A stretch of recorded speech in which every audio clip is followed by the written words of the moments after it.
2. Ya, di situ ada kan yang melihat tanda gejala kala 2 apa aja? Dorongan, tekanan pada anus, perineum menonjol dan pulpa membuka. Oke, melihat adanya tanda gejala kala 2, doran, teknus, perjol, pulka. Ya, dorongan ingin meneran, tekanan pada anus, perineum menonjol, pulpa membuka. Ya, dorongan meneran itu artinya ibunya udah pengen ngeden. Terus teknus, tekanan pada anus, si anusnya itu mulai ngebuka. Yang tadinya ya sempit, langsung dia bisa sampai ngebuka kayak mopu. Terus yang ketiga perineumnya menonjol, yang tadinya lurus begini tiba-tiba dia keluar. Terus sama vulvanya membuka, tadinya rapat begini kelihatan, mungkin sampai kelihatan rambutnya juga bisa, atau mungkin belum kelihatan rambutnya juga bisa. Jadi kalau pas kalian melihat adanya tanda gejala, kalian siap alat, siapkan diri. Siap alatnya itu artinya kalian pecahin oksitosin,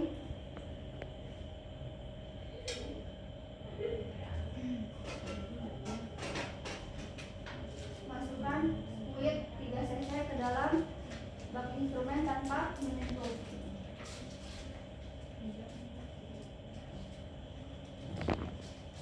Dibuang ke tempat sampah non-infeksius. Kemudian siap diri, siap alat, siap diri itu kalian pakai APD, alat perlindungan diri, mulai dari kacamata. Kalau misalkan memang kalian takut pasiennya itu hepatitis B, takutnya pas lagi ketubannya pecah kena mata kalian, pakai kacamata Google-nya, pakai celemeknya. Tadi itu kita pakai celemeknya aja ya. Terus pakai sampai ke sepatu bootnya. Kalau misalkan pakai kerudung berarti nggak perlu pakai cap, tapi kalau yang nggak pakai kerudung berarti pakai cap gitu ya.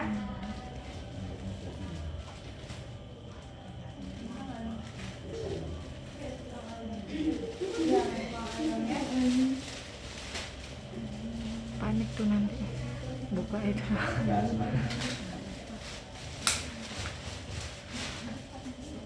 Oke, siap alat, siapkan diri. Lalu kita pastikan pembukaan lengkap ya. Pas kita udah siapin diri, kita pakai sarung tangan satu dulu. Nah, kalau ujian biasanya memang disarankan ngambilnya pakai korentam. Tapi kalau misalkan kalian udah oke, boleh kalian ambil pakai jari yang biasa ya. Kalau amanan pakai pas ojek pakai kena. Gak kelihatan.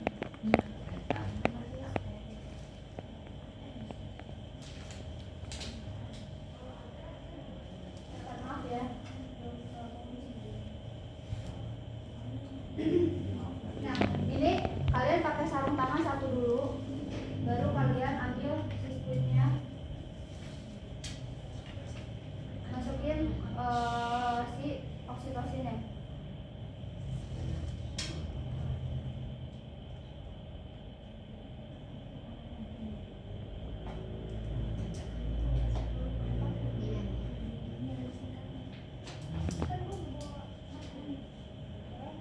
Nah, sebelum pakai sarung tangan yang satunya lagi, kalian pisahin setengah cover.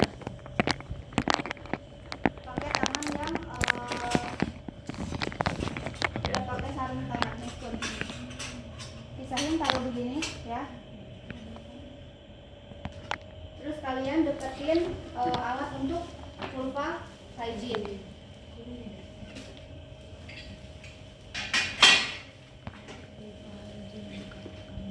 Lalu kalian ambil sarung tangan kedua.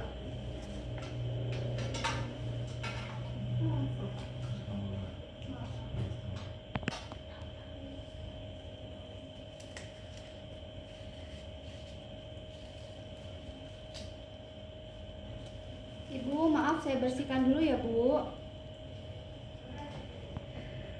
Kalian diajarin yang 5 apa yang 6? 6. Oke. Tangannya buka ya.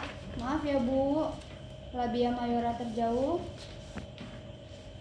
mayora terdekat, minora terjauh, minora terdekat,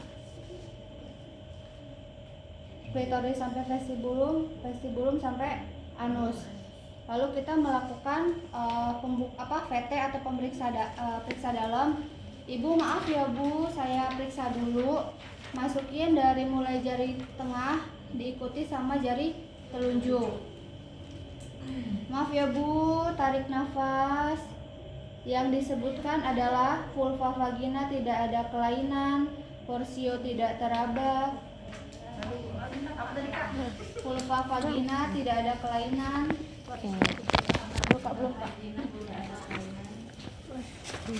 Porsio tidak teraba.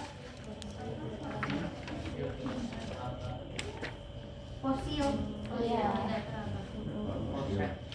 Pembukaan 10 cm.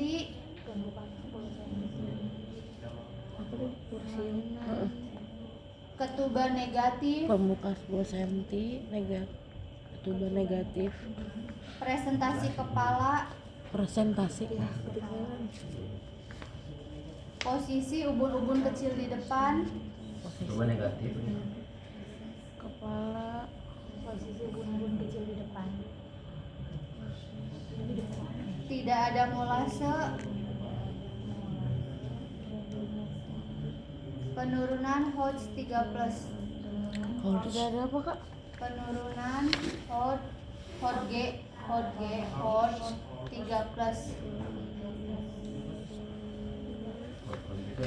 Oke, ya. Tahu Hodge yang mana? No. Belajar kan waktu ANC turun berapa pelajaran? Tidak ada apa Mia? Ya. Ada Tidak ada diulangin Hodge. ya versi cepatnya. Tidak Maaf ya Bu, boleh tarik nafas. Oke. Diulangi. Oke, vulva vagina tidak ada kelainan. Terusnya porsionya tidak teraba, pembukaannya 10, presentasi kepala, posisi ubun-ubun kecil di depan. Tadi ketuban ya, ketuban kelewat, ketubannya Kak Devi bilangnya ketubannya positif ya. Kalian nanti pas ujian bilangnya negatif. Ketuban positif, terusnya presentasi kepala, posisi ubun-ubun kecil di depan, terusnya tidak ada molase dan penurunan HO 3+.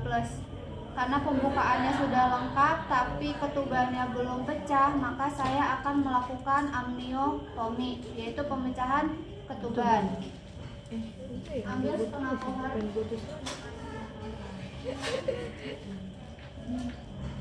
Terus Kak Devi akan memasukkan setengah kohor ke sela-sela jari.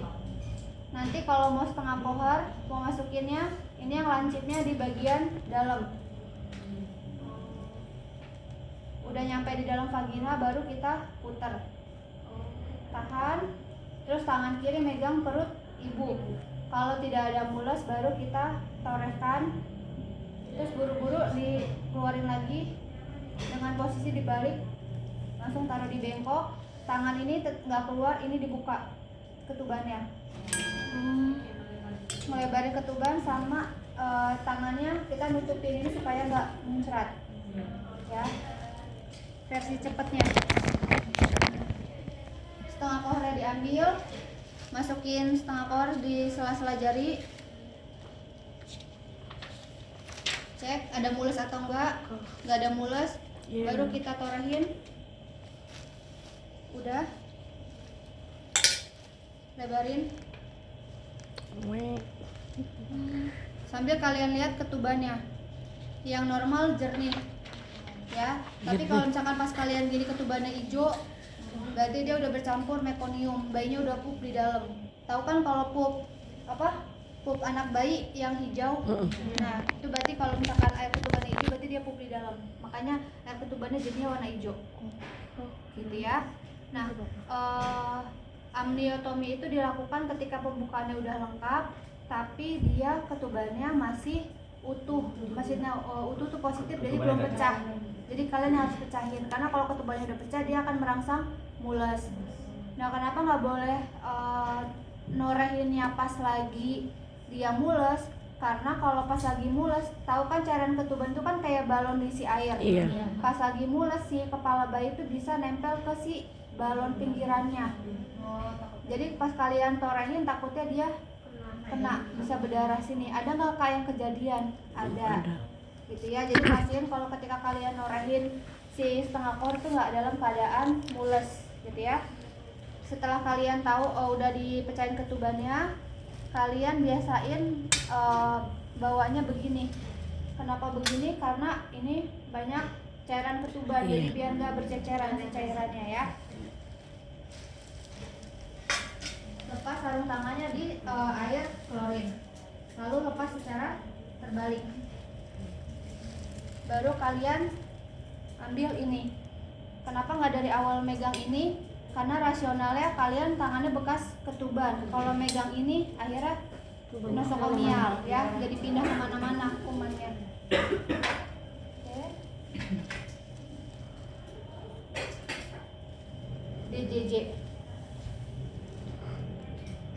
1 menit penuh 148 kali per menit. DJJ nya normal 1 menit penuh ya. Ya kan maka kalian kan kalau pakai Linex 1 menit penuh, kalau pakai Doppler udah ketahuan gitu ya. Kemudian kalian jelasin ke ibunya kalau pembukaannya udah lengkap. Ibu, pembukaannya sudah lengkap ya. Jadi ibu sekarang sudah boleh ngeden. Nanti cara ngedennya adalah ibu angkat kepala ibu, buka matanya, lihat ke perut, tarik pahanya sejauh mungkin ke arah dada ibu gitu ya.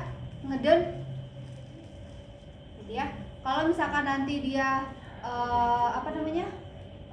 tiba-tiba bersuara gitu ya, misalkan kalian bilang salah, ngedennya nggak di leher, liatin saya bu. Kalau ibu mules, tarik pahanya sejauh mungkin, matanya dibuka, lihat ke perut, gigi ketemu gigi, ngeden bawah turun ke bawah kayak lagi pum keras. Oke. Rasionalnya mata nggak boleh merem, karena kalau ngeden itu sakitnya luar biasa. Jadi bisa jadi kalau ketika kalian merem, pembuluh darah mata kalian bisa pecah. Makanya kan kalau yang minusnya di atas 5 biasanya tidak disarankan normal karena khawatir itu. Terus yang kedua, kenapa gigi harus ketemu gigi? Karena takutnya kalau misalkan dia nggak gigi ketemu gigi, nanti dia bisa sampai copot lidahnya. Ya karena kan namanya orang sakit, kalian nggak kerasa. Lebih sakitan di bawah ketimbang ngegigit lidah sendiri, gitu ya. Makanya selalu bilang gigi ketemu gigi biar mengamankan lidah. Terus bilang dia ngedennya nggak boleh bersuara, karena kalau ngedennya bersuara tenaganya jadi habis di tenggorokan. Nanti yang ada ibunya sakit tenggorokan. Rasionalnya ketika kalian pup keras, ada yang teriak-teriak di kamar mandi nggak? Nggak ada. Sekeras apapun pupnya kalian pasti nggak akan bersuara kan di kamar mandi kan. Pasti entah kalian hampir nungging atau entah kalian siram-siram air, pokoknya kalian tidak akan bersuara kan gitu. Jadi kalau misalkan ibunya tiba-tiba dia bersuara, kalian bilang itu ngedennya salah gitu ya. Coba ayo ngedennya gimana? Pinter. Jadi kalau misalkan ibunya bisa ngeden, kalian puji ya, pimpin, puji, beri makan. Jadi pas ibu udah tahu kalian dia udah lengkap, pimpin dia buat ngeden. Ada mules, pintar. Ayo ngedennya gimana tadi? Pintar. Buka matanya, jangan ditutup. Pintar. Hilang mulesnya. Ya, jadi kalian puji ya. Kalau kalian misalkan kalian melakukan hal yang benar, kalau kalian bilang pintar, pasti kan kalian seneng ya. Oh ya berarti benar nih gue. Jadi sama juga buat ibu yang mau bersalin. Pintar. Udah hilang mulesnya, istirahat. Pak boleh dikasih minum. Ya, jadi kan kalian selalu ada pendamping keluarga kan, itu Bu dia boleh kasih minum. Nah, terus kalian liatin aja sampai kepalanya, kepala bayi kelihatan 5-6 cm. Jadi dia lama-lama ngebuka, rambutnya mulai kelihatan. Itu kalian siap-siap untuk menolong. Artinya bayinya bentar lagi mau launching ya. Habis itu kalian ya siap-siap untuk menolong. Yang pertama itu taruh handuk di atas perut ibu. Handuk, bokong, kita pakai underpad. Ini agak ke belakangnya. Pintar, masih mules. Kalau nggak mules nggak apa-apa, nggak usah ngeden. Pintar. Oke.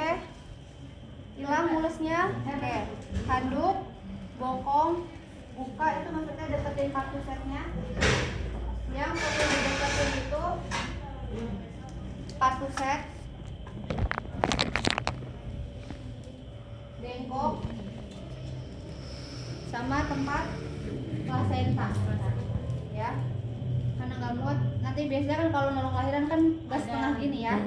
Siap. Pintar lagi, ada mulus lagi. Ayo coba ngadannya gimana? Coba ngedengerin Mir. Pintar, rambutnya udah kelihatan. Iya, ayo pintar. Terus. Oke, pintar. Hilang mulusnya, istirahat. Lagi, ngajakin mulus lagi. Pintar. Nah, siapa yang mau jadi dorong pasien dorong bayinya? Dorong Mir. Itu Mir. Kita bebe. Fatwa nih. Fatwa. Oh, Mila. Jadi bayinya apa? Ini dia gue kebayangin. Sampai jadi kalian bentuk segitiga. Di dalam itu tangan kalian membentuk angka C buat nahan perineum bawah. Terus bagian atas kalian bentuk 3 buat nahan klitoris. Jadi biar nggak robek di bagian atas. Ya. Bingung Ingrid.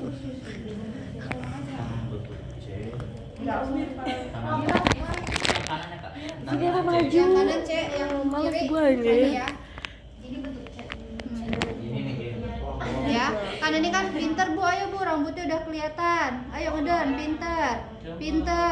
pinter. Lagi. Ya, terus.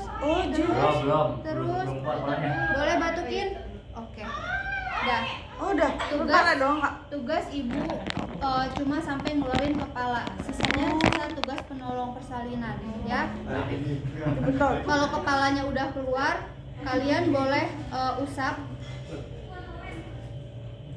Ya. Terus kalian cek ada lilitan tali pusat atau tidak.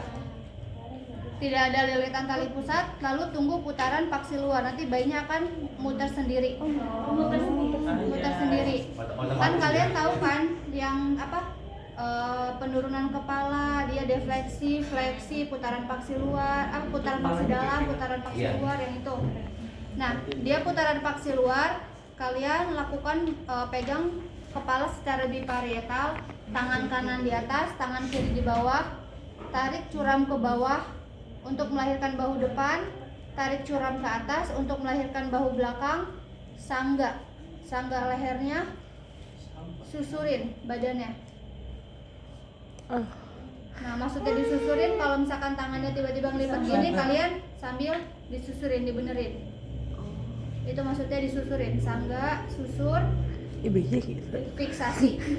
Ya, dia selalu dipegang, selalu dijepit kayak gini. Karena kalian pakai handscoon pasti licin, bayinya juga bekas ketuban pasti licin.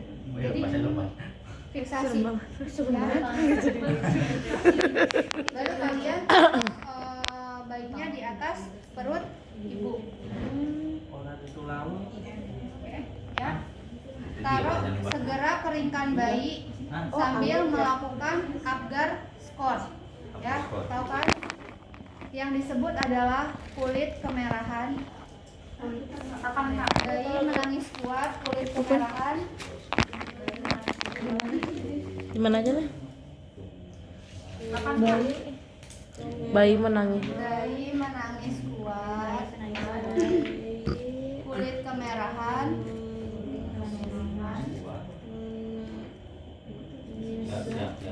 Tonus otot baik. Apa kan? Tonus otot baik. Tonus otot baik. Ya, jadi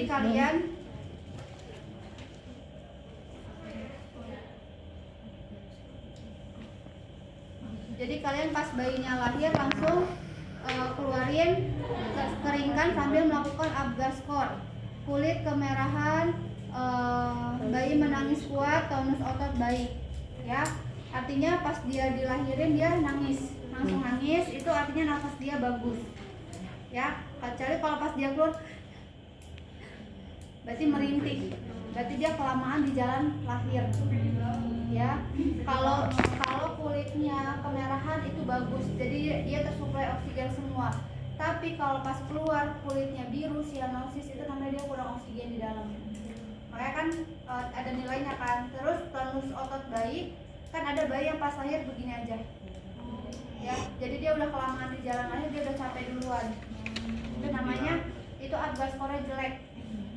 Tapi kalau kalian nanti pas ini kan kalian fisiologis, jadi kalian bilangnya kulit kemerahan, tonus otot baik, sama bayi menangis kuat. Tonus otot baik itu dia pas nangis gitu kan, bayi kalau nangis gitu kan, tapi tangannya pada bergerak, itu namanya dia bagus tonus ototnya. Nah, habis itu cek apakah ada janin kedua atau tidak. Cara ngeceknya adalah gimana Kak? Kalian pegang perutnya, kayak kalian lagi leopard 3. Cek ada kepala bayi atau enggak. Karena ada kejadian, maksudnya kalian cek dulu ada kepala janin atau enggak, baru kalian suntikin oksitosin. Karena kalau disuntikin oksitosin, kalian udah enggak cek kepala janin ada atau enggak, itu si rahim itu otomatis akan disuntik oksitosin. Ya, kalau udah nutup, jadi kan nggak lucu, bayi pertama lahir normal, bayi kedua dibuka lewat jendela sesar ya. Jadi emang ada kejadiannya kalau misalkan hamil kembar yang keduanya nggak ketahuan di USG, misalkan di kampung atau nggak gimana lah, nggak sempet USG gitu ya, itu kalian cek bener ada janin kedua atau enggak. Karena kalau misalkan ada janin kedua, berarti kalian lakuin lagi pertolongan persalinan pakai duk steril. Tapi kalau udah memastikan tidak ada janin kedua, baru kalian lakukan suntik oksitosin. Ambil kapas alkohol ya, kapas alkohol, lalu baru kalian suntik secara IR di sepertiga paha bagian luar. Ibu maaf ya Bu, saya suntik bagian paha luar. aspirasi.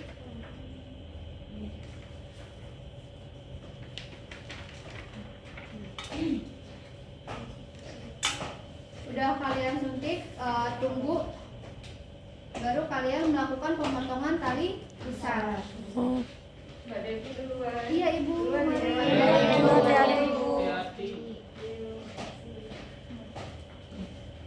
Klem yang pertama jaraknya berapa senti? 5 sampai 10. 5 ya. Kalau ke 10 kejauhan, jadi kalian iniin 5.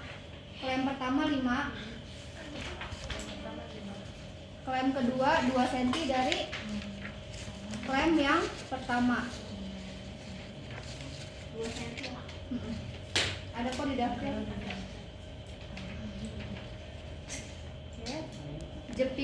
Jepit, potong, lindungi ya, lindungi berarti si ininya nggak kelihatan ya. Ini kita di atas perut ibu ya. Iya. Tapi dari klem pertama udah dijepit-jepit, kalian balik begini supaya melindungi nggak kena perut bayinya. Ambil gunting tali pusat.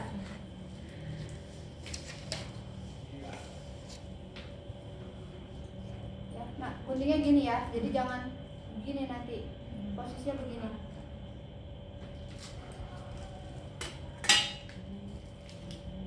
Yang satu dibiarin ya, karena ini belum lepas. Yang ini kalian pakaiin umbilical clamp atau enggak pakai benang tali pusat. Ini juga boleh. Kalau pakai umbilical clamp tinggal klep doang ya. Tapi kalau pakai benang tali pusat ada tekniknya.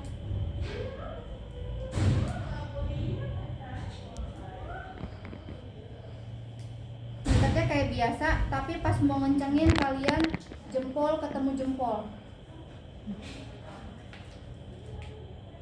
Jadi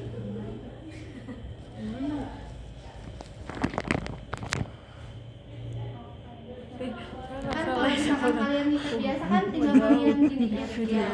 Nah tapi kalau misalkan ngikat tali pusat ini harus jempol ketemu jempol nih.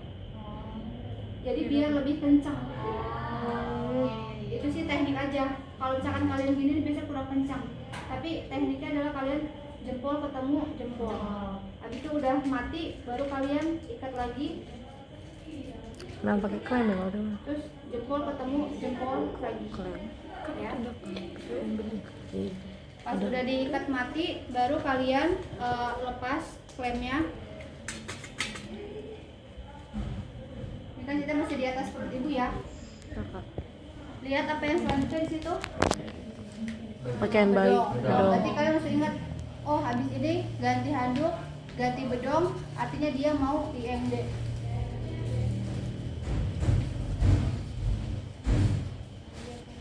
Ngeri bayinya jatuh. Bener lagi tuh jelek. Inisiasi Bayinya jatuh. terus ditaruh di atas dada ibu ya, skin to skin. Handuknya diambil, Cumil Nail. taruh di tempat pakaian. Pakaian paling atas topi, kalian pakein topi. Setelah itu kita akan melakukan peregangan tali pusat terkendali untuk melahirkan plasenta.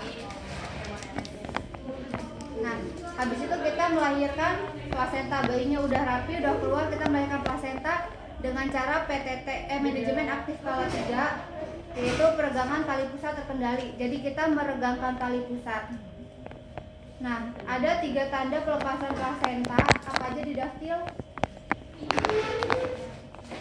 Uterus globular, Uterusnya berbentuk globuler, tali pusat bertambah panjang, tali pusat tambah memanjang, satu lagi adanya semburan darah dan semburan darah tiba-tiba. Jadi kita melihat adanya tanda gejala pelepasan plasenta, uterusnya berbentuk globuler.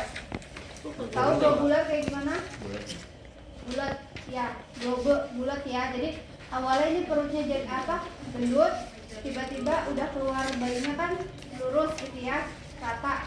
Nah itu tiba-tiba kayak piring, globuler gitu. Perutnya udah berbentuk globuler. Terusnya tali pusatnya yang tadinya cuma segini, dia lama-lama kan nambah panjang, nurun sendiri. Yang kedua ada semburan darah tiba-tiba.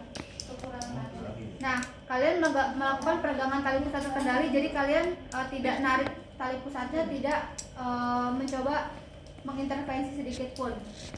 Kalian urut ke dalam supaya darahnya nanti nggak berceceran. Pindahin klem tali pusatnya 5 sampai 10 cm gitu ya. Nanti tambah panjang lagi, kalian iniin. Nah, ini kalian megangnya seperti ini gitu ya. Terus bagian tangan kiri itu boleh neken ke arah perut, didorong ke arah atas, ke arah jantung. Itu namanya memegang secara dorsokranial. Jadi kalian cek udah copot atau belum gitu ya. Terus nanti dia tambah panjang lagi, kalian deketin lagi.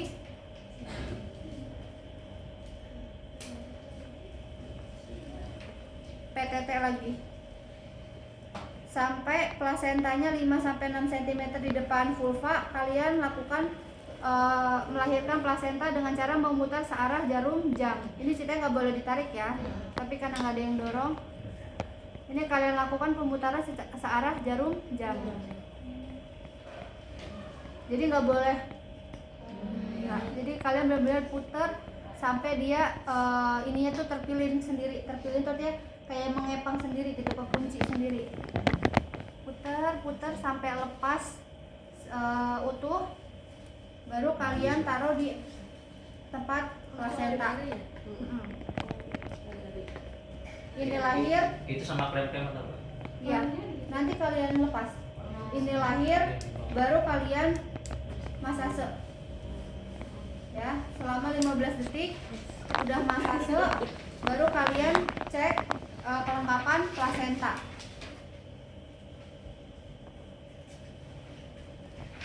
Cek ya, ini selaputnya ada 2, ada yang ke arah ibu sama yang ke arah bayi. Ya. Oke, selaputnya ya, ini jangan sampai selaputnya ada yang ketinggalan, karena tadi saya bilang ya harus dia lahir sempurna. Terus udah gitu kalian cek kotiledonnya, boleh di tap-tap. Nah, jangan sampai ada yang ibaratnya dicowok sedikit pun, cowok seujung kuku aja ini bisa nimbulin perdarahan. Ini nggak lengkap sedikit aja ini bisa nyebabin perdarahan juga. Jadi pasien semuanya utuh. Bentuknya gitu nanti Kak, bentuknya ada yang bisa lihat belum ya? Persis banget kayak ati. Iya. Terus ada putih-putihnya ini persis. Terus juga pas dibuka ini bagian kotiledonnya tuh kayak otak yang gini. Jadi dia emang juga bergurat-gurat gitu ya. Jadi ini yang kalian cek. Nah ini biasanya Poseidon tuh jumlahnya 15 sampai 20. Selaputnya ada korion sama amnion. Terus tali pusatnya itu panjangnya 50 cm biasanya. Bisa makan. Korion sama amnion. Terus tali pusatnya panjangnya 50, beratnya biasanya kurang lebih setengah 500 gram atau 1 kilo. Ya, ini baru klemnya kalian taruh di bengkok. Kadang klem tuh suka kebuang atau enggak dimasukin ke plastik gitu ya, kelupaan. Udah dipastikan ini lengkap, kalian cek lagi mulesnya. Terus ajarin ibunya. Ibu, ini yang ibu. Boleh tangan ibu pegang nih ya Bu. Nih yang keras ini rahim ibu, keras kayak batu. Ini harus selalu keras ya Bu. Kalau misalkan nggak keras, ibu lakukan massage selama 15 detik searah jarum jam. Kalau misalkan masih nggak keras juga, bilang saya. Ngajarin ibunya buat massage terus.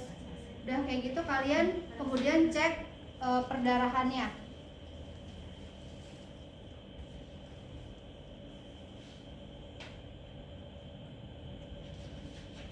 Oke. Searah jarum jam. Dari pukul 6, 9, 12, 3, 6 lagi. Kenapa sampai dibuatin angka? Karena biar nggak ada bagian yang terlewat gitu ya. Terus ini bukan sembarang ditempel-tempel doang, tapi ketika kalian ngedep lepas, ada darah yang ngalir nggak? Kalau misalkan kalian dep terus netes, terus wah jahit satu sebelah kiri ke angka 9 ke angka 12 nggak ada perdarahan. Terus ke angka 3 tiba-tiba netes, ya satu nih kena di atas nih. Mungkin tadinya ibu pas lagi ngeden pantatnya diangkat kan, bisa jadi bayinya tuh dangak gitu ya, jadi robek atas. Terus ke angka 6 wah misalkan grade 1 tadi ya, atau enggak grade 2 yang sampai otot, jadi harus di hecting. Obatnya harus di hecting. Tapi nanti pas fisiologis kalian bilangnya tidak ada robekan jalan lahir. Oke. Setelah itu karena sudah tidak ada robekan jalan lahir, ini biasa terus kita melakukan TTV. Nah ini kan sebenarnya kan bekas darah-darah ya, kan kalian mau megang info apa, mau megang TTV set. Nah biasanya itu kalau Kak Devi nyaranin kalian cuci tangan di air klorin yang di baskom bawah, terus cuci tangan di air DTT, tapi ini pakai sarung tangan, jadi dibersihin si darahnya pakai air klorin, terus pakai air DTT. Nah biasa kalau di ruang PK tuh ada anduk biasa di sini, terus kalian kelingin, jadi biar ini tuh nggak ada cairan darah dan ketuban, baru kalian TTV. Tapi ya kalian sama yang tadi kan bekas yang awal. Iya, pakai. Apa? Terus kalian TTV dalam batas normal. Nah, TTV-nya itu 1 jam pertama tiap 30 menit, 1 jam kedua tiap 15 menit. Apa kebalik ya? 1 jam pertama tiap 15 menit, 1 jam kedua tiap 30 menit. Ya, benar ya? Habis itu kalian cek perdarahannya, ada perdarahan atau enggak. Kalau misalkan ada, boleh kalian sebutin berapa cc. Misalkan ada perdarahan 10 cc, jadi nggak boleh lebih dari 200 sampai 500 gitu kalau perdarahan itu ya. Habis itu kalian rapihkan alat.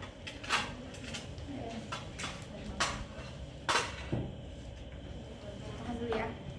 Nah ini tuh rapihan alat tuh kalau misalkan kami dulu ujian itu tuh benar-benar yang kita masukin semuanya. Yang perlu dimasukin ke klorin, masukin ke klorin, yang perlu dibuang ke infeksius atau enggak ke septic box, dia benar-benar kita praktekin, benar-benar dibuangin semuanya gitu ya. Tadi nggak pakai diri ya Kak. Nah nanti kalau misalkan yang nggak pakai diri, nanti kita ulas yang buat yang nggak pakai ya. Terus udah kayak gitu kalian siap-siap untuk ngebersihin ibu gitu ya. Nah karena bayinya masih IMD, biasanya ini tuh kita skip ya, karena kan masih 1 jam ya.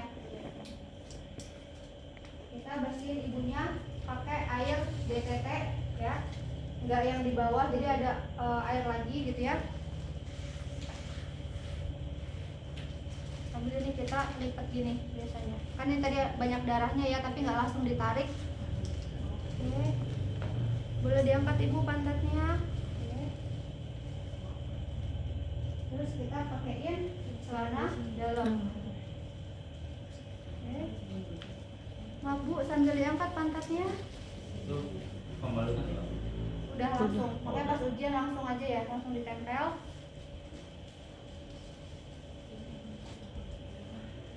Ibunya masih ngangkang kan, masih posisi litotomi. Kalian bersihin kasurnya pakai air klorin. Kakak ibunya nggak usah disap lagi, kan dia bawa clean ya. Kalian disap lagi ibunya. Oke. Itu baru kalian pakein kain.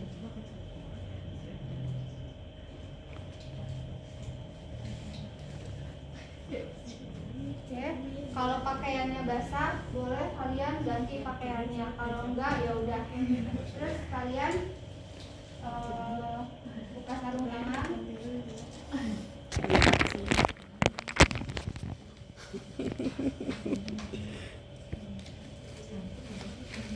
Setengah jam. Apa kita off sih? Kenapa? Cuci tangan pasca tindakan, baru kalian melakukan dokumentasi. Pasti. Nah, ada hari